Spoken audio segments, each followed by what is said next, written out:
C'est un royaume dépourvu de gaz et de pétrole et qui voit son salut dans l'énergie solaire. Le Maroc ouvre des centrales et déploie les grands moyens. Ce projet, on peut le qualifier de très audacieux. Il sera tout simplement le plus grand projet au monde connu à aujourd'hui.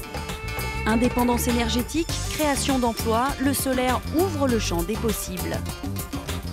Regardez ce qu'on utilisait avant, mais maintenant c'est fini. Nous avons le système solaire. Et si le soleil pouvait apporter de l'eau, une alchimie bien réelle au Maroc? On peut tout faire avec le soleil, on peut tout faire.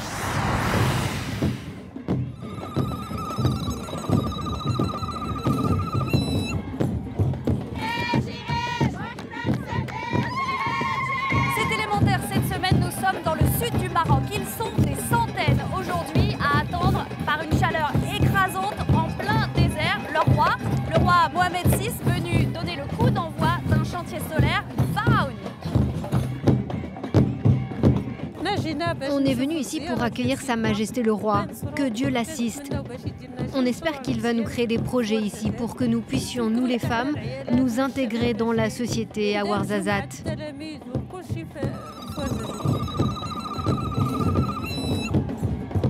Dans cette région, il nous manque beaucoup de choses, surtout au niveau du travail.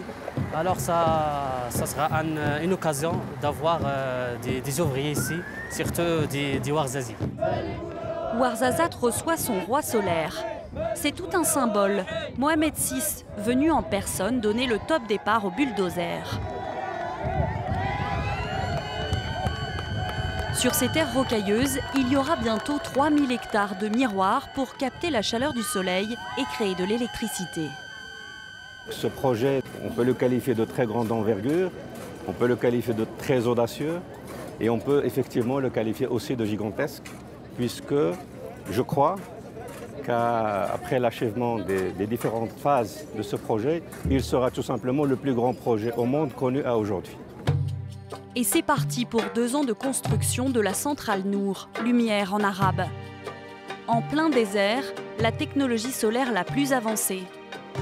630 millions d'euros d'investissement financés par la Banque mondiale, la Banque africaine de développement et la Banque européenne d'investissement.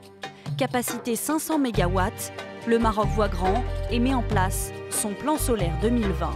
Ça nous montre que notre pays peut concevoir, développer des grands projets, des projets de taille mondiale. Et c'est un exemple pour d'autres types de projets. Et je vous donne rendez-vous, Inch'Allah, pour avoir d'autres projets au Maroc dans le futur. Pour voir ce que cela donne en vrai, il faut faire 800 km, direction le nord du pays, la province de Gerada.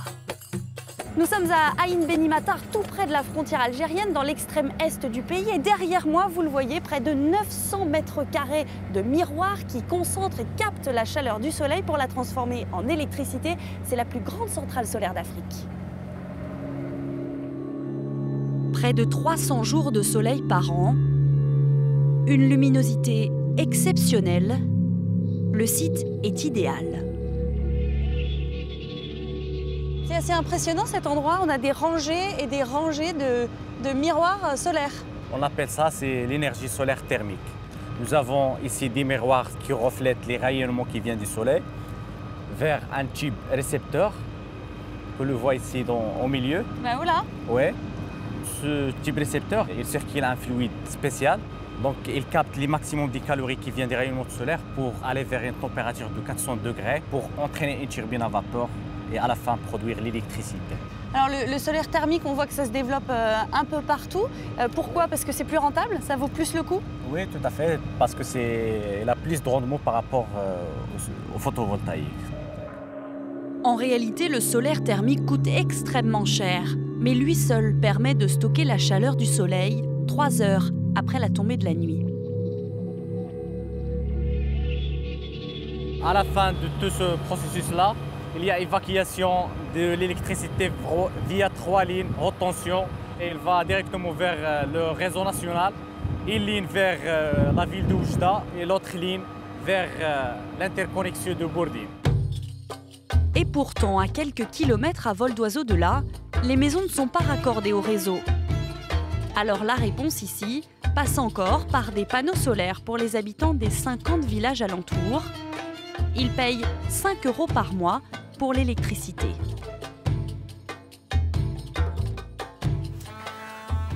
Regardez ce qu'on utilisait avant, mais maintenant c'est fini.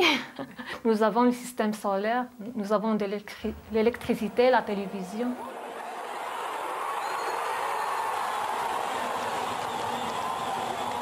Mon fils et moi, on aime les films américains, l'action. On les regarde tous les deux. On ne peut pas imaginer vivre sans solaire parce que c'est très difficile. Le soir, on ne sort pas, on veut regarder la télévision. C'est le seul moyen de nous pour vivre.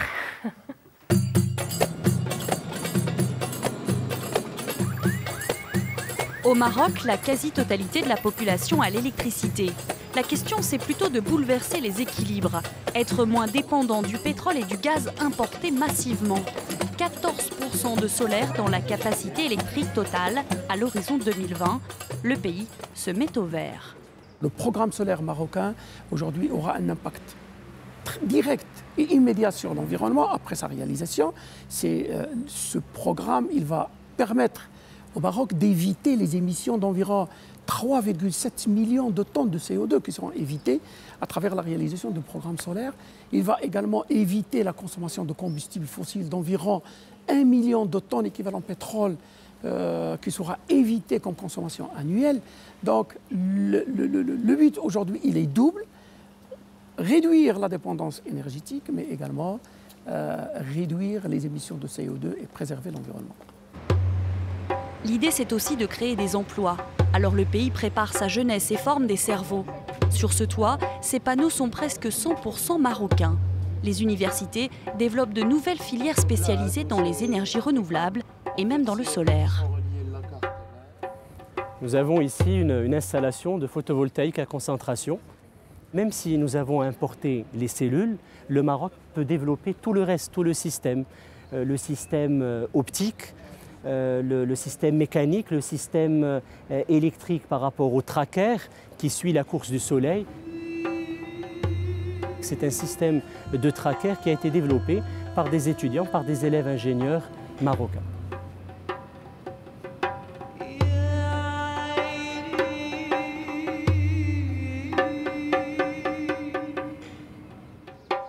Khadija, 22 ans, a fait un choix de carrière avant-gardiste. Brillante élève ingénieure en 2e année, elle s'est décidée pour l'année prochaine. Sa spécialisation, ce sera l'énergie solaire et son projet est déjà très concret. Salut Madi, salut Roslane, vous travaillez? Khadija a été sélectionnée sur dossier comme une dizaine d'étudiants pour créer une voiture thermique respectueuse de l'environnement. Prochaine étape, une voiture solaire. On a fait la moitié du travail. On a fait un châssis à base de l'aluminium. On a pensé à des roues aussi qui résistent contre les frottements. On a fait toute l'étude technique de prototype solaire, donc, où il y a mentionné les types de matériel, les appareils, la référence qu'on va utiliser. Donc il s'est fait que d'installer et faire des essais. À la clé, 9 000 € pour l'équipe gagnante et un atout de poids sur le CV. Je pense que l'année prochaine sera effectuée dans cette option. Pourquoi pas? Parce que c'est l'option de l'avenir et voilà. Et tout le monde pense à la voiture solaire, tout le monde parle sur la voiture solaire.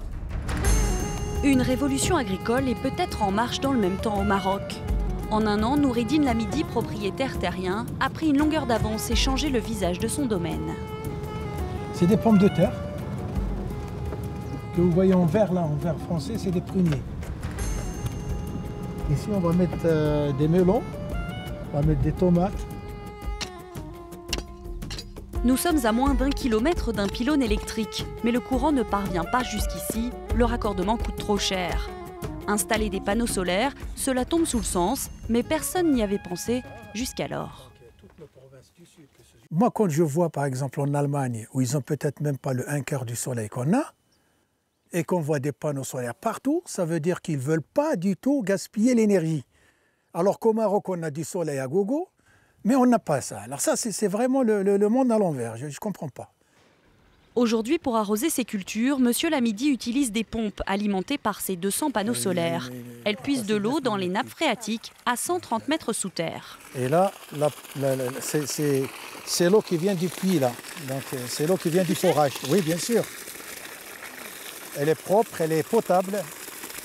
On peut avoir jusqu'à 500 mètres cubes par jour. C'est largement suffisant pour irriguer toute la ferme, tout le domaine. C'est-à-dire 8 hectares ici, 7 hectares et demi là-bas et 9 hectares et demi d'amandiers. C'est vert. Donc là-bas. on peut, oui, celle-là là-bas, on peut l'irriguer d'ici. C'est de l'eau gratuite. Ah, c'est de l'eau gratuite. C'est de l'eau gratuite et personne ne peut la couper. C'est quand même paradoxal, non, d'avoir de l'eau grâce au soleil. C'est Ah de oui, l'inverse d'habitude. oui. Ouais. C'est-à-dire, il n'y a pas longtemps, on ne rêvait pas de ça. Même au rêve, on ne rêvait pas de ça. Et maintenant, c'est réalité. 500 mètres cubes d'eau par jour et 0 € sur sa facture d'électricité. Son village, Ain Sfar, en arabe la source claire, n'a jamais aussi bien porté son nom. On va aller dans les régions les plus désertiques qui vont devenir un jour ou l'autre verts. Grâce au soleil. Grâce au soleil, grâce à Dieu. Oui. Noureddin est devenu un apôtre de cette énergie qui rayonne sur tout le pays.